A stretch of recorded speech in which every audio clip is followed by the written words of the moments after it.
الزمالك. انت جايب لي الفيديو ده ليه؟ استنى لسه ما قلتلكش الفيديو بس انا عايز اسالك موقف الاهلي والزمالك في الماتشين الجايين. صعب جدا.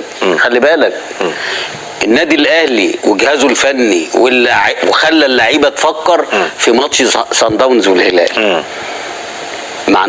يعني نساهم ماتش القطن اللي هو انا شايف ان هو ما يقلش صعوبه عن ماتش صن داونز، لانك انت هتلعب في التوقيت ده وفي ملعب ممكن ما يكونش كويس، واخد بالك؟ وماتش هيبقى الساعه 6.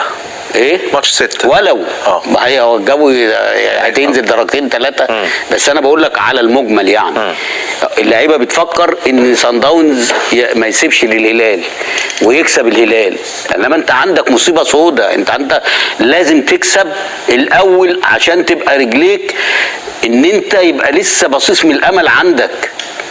يعني لما تكسب الاول تبقى قول اللي انت عايزه، انما انت دلوقتي مهيأ زي بالظبط السنه اللي فاتت قبل الماتش النهائي.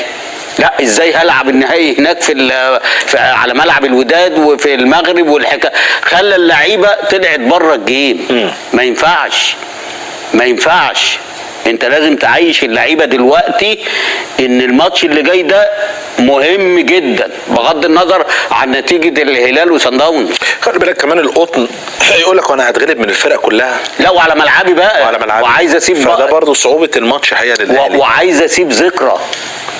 هو انا بقى هخسر على ارضي رايح جاي وبره ارضي رايح جاي، يبقى انا ايه وانا داخل بقى حصاله بجد ولا ايه؟ فهيعمل لك فيها ابو الرجاله.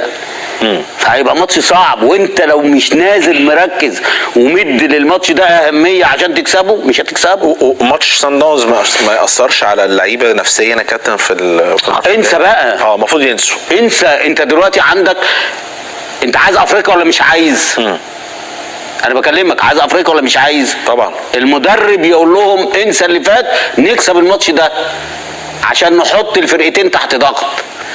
انما انت لو تعادلت، طب ما انت كده سهلت الدنيا على صن داونز والهلال، يبقوا وصلوا خلاص، هيبقى الماتش بتاعهم تريبيت تي وخلاص والموضوع انتهى.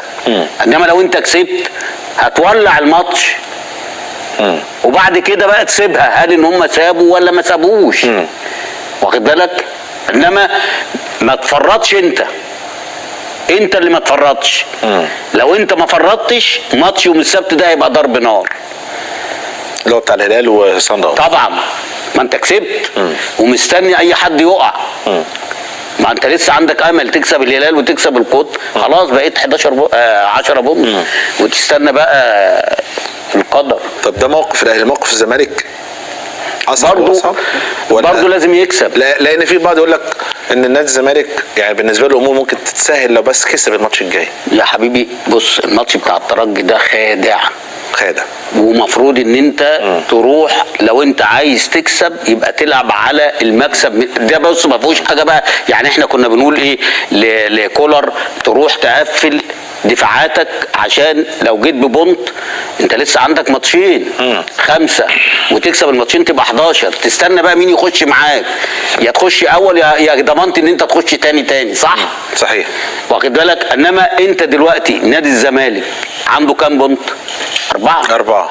طيب والهلال المريخ 6. المريخ 4 برضه. 4 قصدي بلوزداد كام؟ 6. والترجي 9. الترجي خلاص سيبك منه.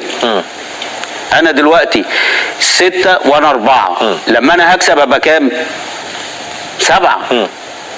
تكسب المريخ هتبقى 10، يبقى انت كده ضربت ايه؟